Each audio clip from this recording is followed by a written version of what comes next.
What's up, Amazon sellers? If you're looking to take your business to the next level in 2023, then stay tuned. You're in for an exciting ride with Scott Needham, aka the smartest Amazon seller. He is going to share all his secrets around Amazon repricing and the top tips and tricks that he's learned from selling over nearly $500 million on Amazon. Stay tuned.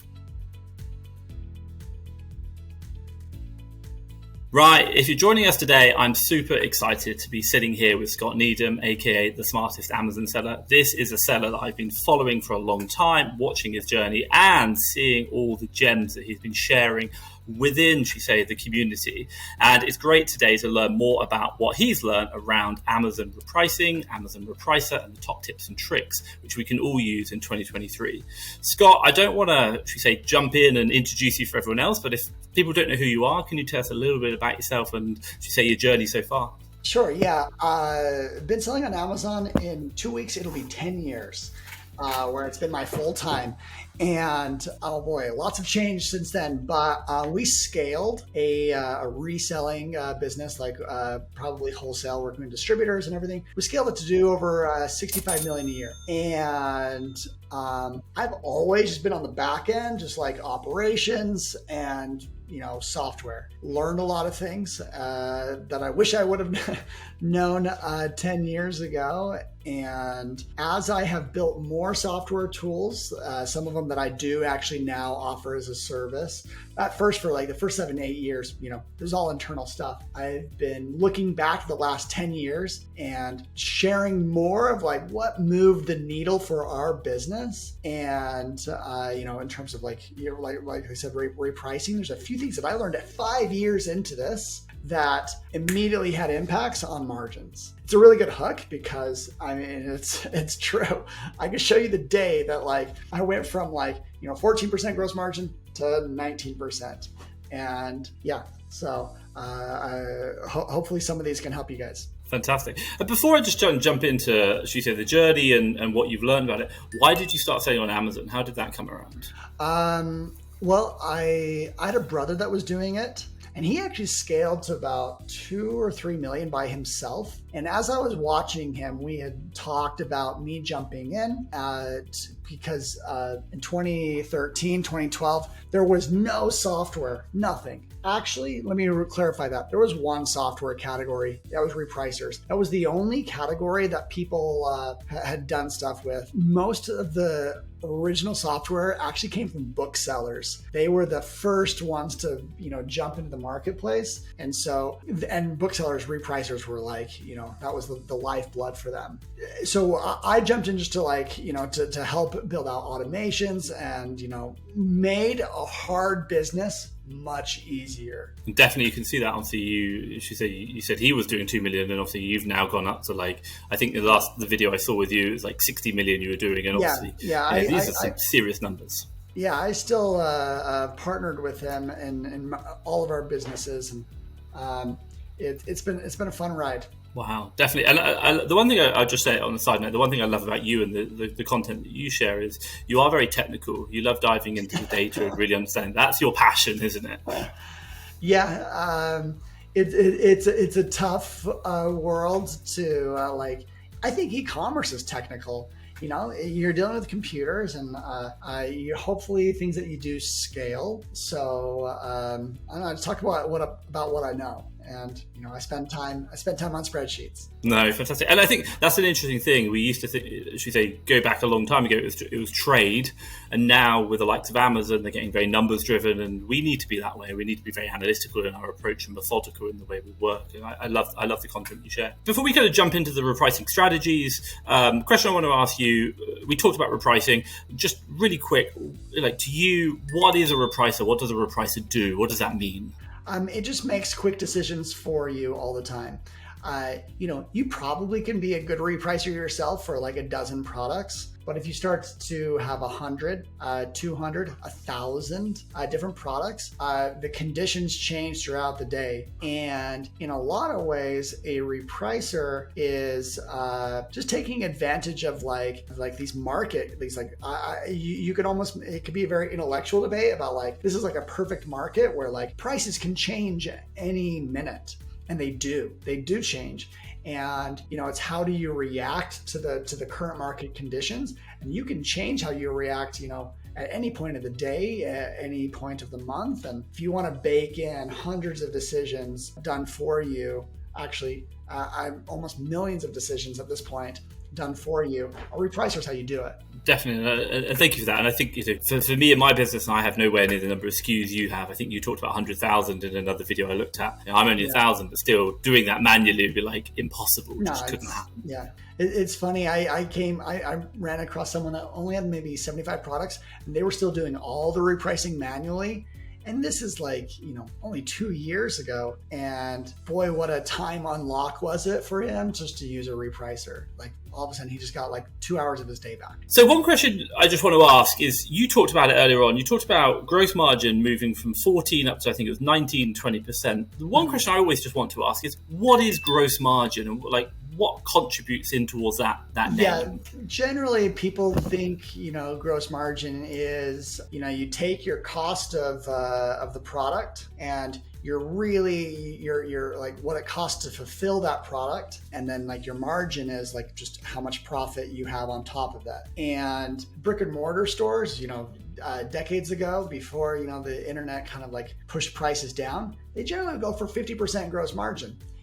They bought a product for $5. They want to sell for 10. And you can include all sorts of numbers in that to be like, okay, maybe the cost of the product was $5, but like it costs us 50 cents to prep this product or to the bag or whatever. So gross margin isn't actually always an apples to apples conversation, because for us, we actually include prep price and some shipping expenses into our gross margin. So some people are going to hear me like, oh my goodness, you're 14% gross margin. I'm like, yeah, it's actually closer to net margin. I just wanted less variables in that, so I was more comfortable. And so when people communicate about margin, you got to always be careful. But what matters though is to hear if someone grew their margin, that's worth listening to. I know, that's the interesting. I always hear people talking about margins, and it's like they're not apples to apples. Like they're like people use different terms, and how they calculate the margin could be different. And it's like, But I really appreciate that. So thank you so much. So obviously today we're here to learn about repricing tactics, and I know obviously you're a man who loves the numbers, and you've done into it in detail. So share with us what can you share about what have you learned on the journey? What can we do to help improve our margin? I almost feel like there's a mindset first.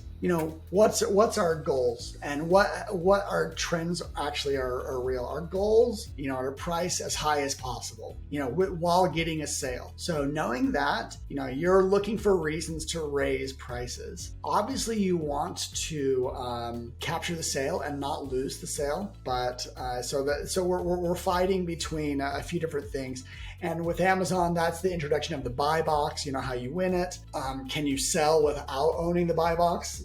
And the answer is definitely yes. So then there's some other trends that were true to our business, and I'd argue they're probably true for a lot of other people's businesses, especially Amazon sellers, is your most profitable sales of a product are going to be in the first 30 days. You got something and you found an arbitrage opportunity. It's hot. The chances that it's a good arbitrage in a year are less likely than it is in the next 30 days. So when I started to think about that more and more things that we could do in the first 30 days, it was kind of an unlock. And what's funny is I think we're most profitable on our products the first days that we have it, and then usually on the last days that we have it. So it's kind of like, because you want to go out kicking and screaming. You want to price up as right now it's Christmas, and right now you should be looking at products that you just know that the market is running out. And you can price up a few dollars. That works really well with seasonal products. Now, let me tease out the first 30-day strategy. I think that's the biggest key. It was the biggest difference maker for us, and it wasn't obvious. It wasn't something that we did in the first year. So the way that people use repricers is you put in a floor price and a ceiling price. It basically, you're telling a repricer, here's what am willing to sell it down to, and here's our maximum value. So at the lowest price, for a long time, we would just put our break-even price, essentially 0% gross margin. we would put that as like, you know what, if that's where the market condition is now, we'll sell it there and, reuse that money for other things. I think that was kind of a mistake on our end to do that, to tell our repricer we're willing to go down to break even. What we did instead was built a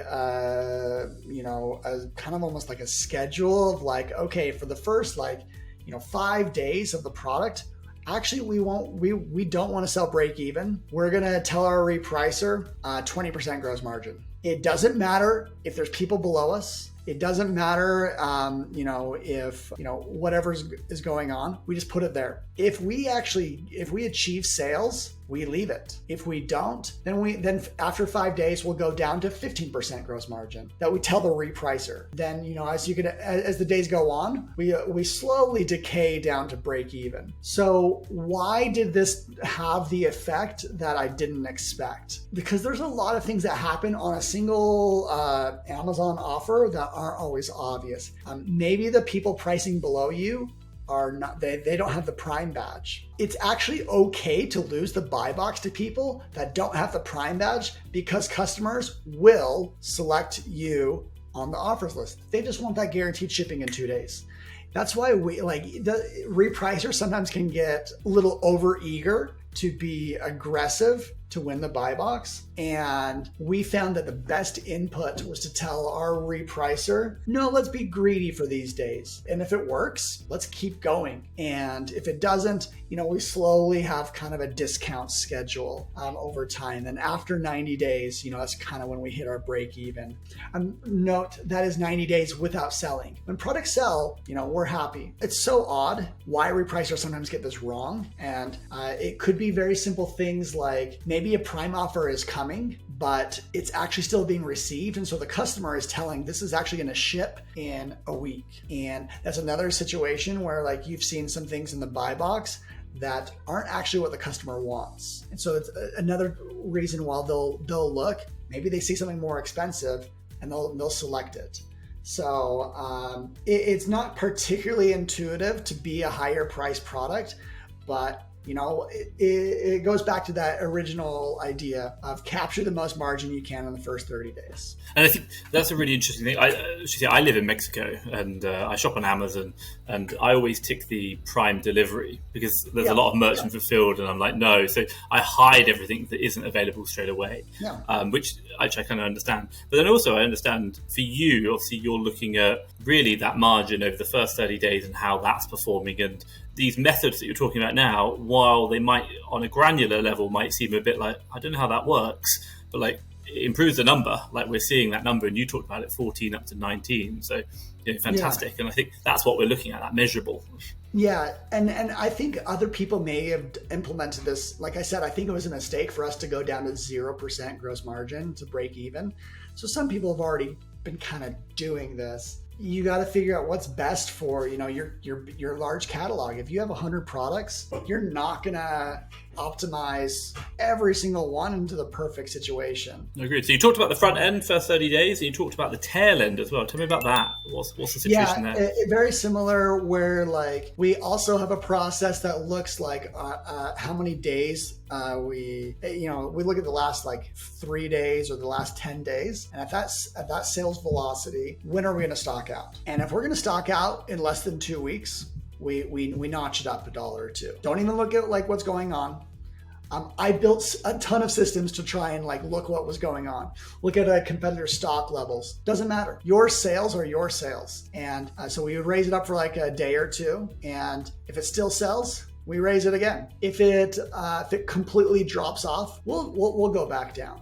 It's just kind of this a very dynamic thing that's trying to capture some seasonality. This process really just works best with the seasonal products. If it's a non-seasonal product and you're just in a regular month, it really didn't move the needle as much as, we had some Halloween products. You never know which ones are going to take off and which ones don't. It does change year to year. Competition changes year to year. So that's kind of that's our tail end process. Fantastic.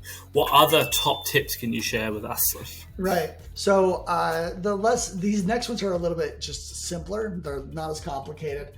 One strategy that we have that our repricer lets us to day part, which means we can take a certain time of day and do a different strategy. Well, in the middle of the night, we just price up. This is really good if you're competing against one or two other sellers where they're also using repricers. So we will price up, for about 3 hours every night. Not a lot of people are buying, so might as well try and start, because a lot of times these repricers will like pinch by a penny or by a dime, and we will start the day high and watch it go down during the day. And for a lot of products, this does work. It's effective. If you're on a very competitive product with like more than 3 sellers, not so much, but we're thinking we actually do it once or twice during the day, just for 30-minute increments. We're like, okay, once during the day, let's just go up. If we drag people up with us, great. If not, it's all right. Well, so the next strategy, specifically selling against Amazon retail as a core strategy, we avoided them at all costs. Sure, sometimes it works, but on average it doesn't. But if you are stuck against Amazon, some repricers can do what's called a yo-yo against them. That's where like you price down, then you price back up. And maybe you can capture a minute or 10 minutes of the buy box without them coming and undercutting you. So this yo-yo strategy can work.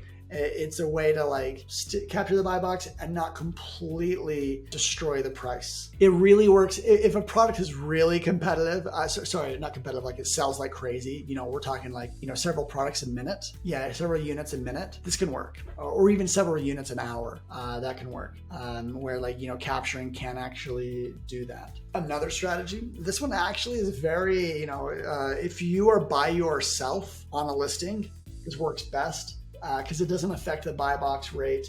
It's using coupons. So coupons are those little green badge things. I thought they were kind of a gimmick. And for years now, I buy into them for multiple reasons. So that little green badge, it could be like a 5% off coupon. It really increases the conversion rate in a significant way.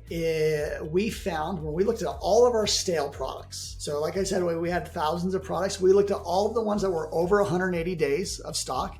If we just threw a minimum coupon on all of them, we found that those sales were doubling. And there's nothing stopping you from raising your price and putting on a coupon. So, if you have a private label product, when we're trying to liquidate, we don't reduce our price.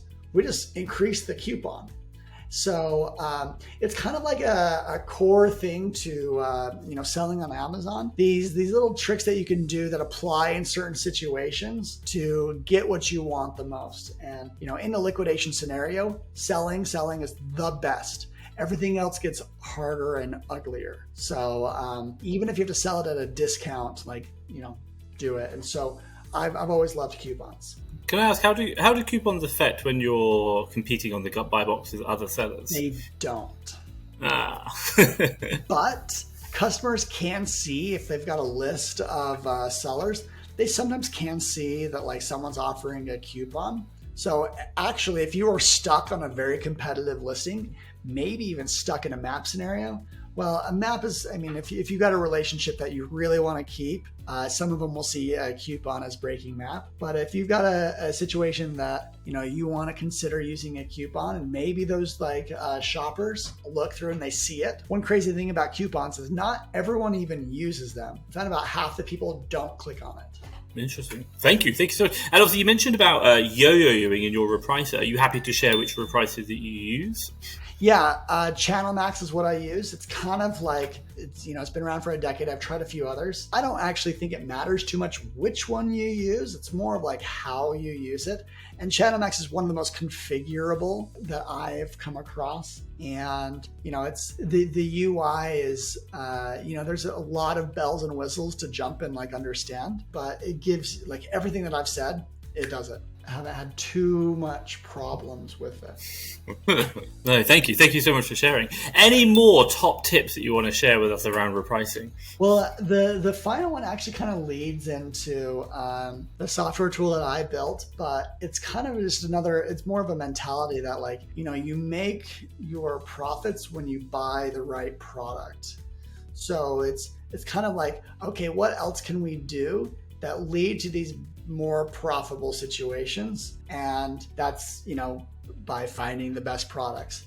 And it's almost similar to how they talk about the stock market. You make money when you buy, not when you sell, because you found something that was like, an undervalued asset. I've actually built a lot of tools around it. A lot of them were internal. The story is actually small and light. The program was really interesting in 2017. Not a lot of people were using it. The FBA fee was like an entire $1 lower. So I built something that just analyzed all of Amazon looking for this specific type of product. And what I ended up doing is building a map of Amazon, basically like every single brand, how many products, is Amazon retail on that brand or are they not? And then just kind of be able to filter and sort and do all that stuff. That's kind of what became the core of the tool that I built, Smart Scout, where like we just like throw you everything from a brand or even every brand on Amazon, and you can just filter out to find like, the characteristics that you're looking for. Do you want a lot of FBA sellers? Because then you're a little bit safer to resell. Or do you want like a kind of a middle ground, or do you want no FBA sellers? Or like, do you want to look for brands that Amazon retail sells and find the ones, the SKUs that they miss? Or do you want to find, the brands that there's no Amazon retail? So yeah, that's really been the last 2 years of what I've worked on to kind of answer those questions. And what's the name of the tool? Obviously, I appreciate you talked about it. It's called Smart Scout.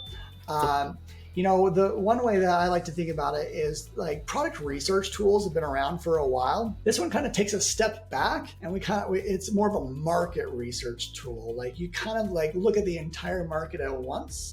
You could specialize in a category and show, okay, here's all the brands that are selling air fryers, and the one you can really like peel apart and see a lot of different data points that the traditional tools couldn't. So we feel like, we like to build something new and not just like copy everyone else. I mean, I wish I'd copy. I wish I did more copying because maybe that's more profitable, but we're having fun. No, I love it. I think I can understand you're very much interested in the data, understanding it and trying to tease out new bits of information, and I love what you're doing. And I've played with the tool, I've used it, I think it's a great tool. I know lots of other sellers are using it, especially in the arbitrage space as well. Wholesale, see what you're doing, massive, everyone's using it. But it's a great tool, and if anyone is interested, I will drop a link, should we say, down below, so obviously you can access that and obviously see that tool. Scott, thank you so much obviously for sharing that, and obviously I really appreciate it. But if anyone wants to get in contact with you, maybe see more about you, learn what's going on, what's the best way to do it? How can they do it? Yeah, I'm pretty active on Instagram, smartest seller. People DM me there. I'm not too hard to find. It's been a lot of fun to dissect what worked and what didn't work with our, being an Amazon seller for 10 years. And so, I share a lot of those things. And so happy to reach out if you just want to email me, scott@smartscout.com. I like it. I actually prefer email because then I can type out answers faster. When I get interesting questions, I answer them. Fantastic. Well, thank you, honestly. Thank you so much. And if anyone's interested, I will drop a link to all that down below so you can access that as well. So, Scott, I just want to say thank you so much for your time. I appreciate you're she's a very big seller and obviously a very busy man. So, really appreciate it. Thank you so much. And again, if anyone wants to get in contact, you can see the details down below. Thanks, Thomas. Thank you.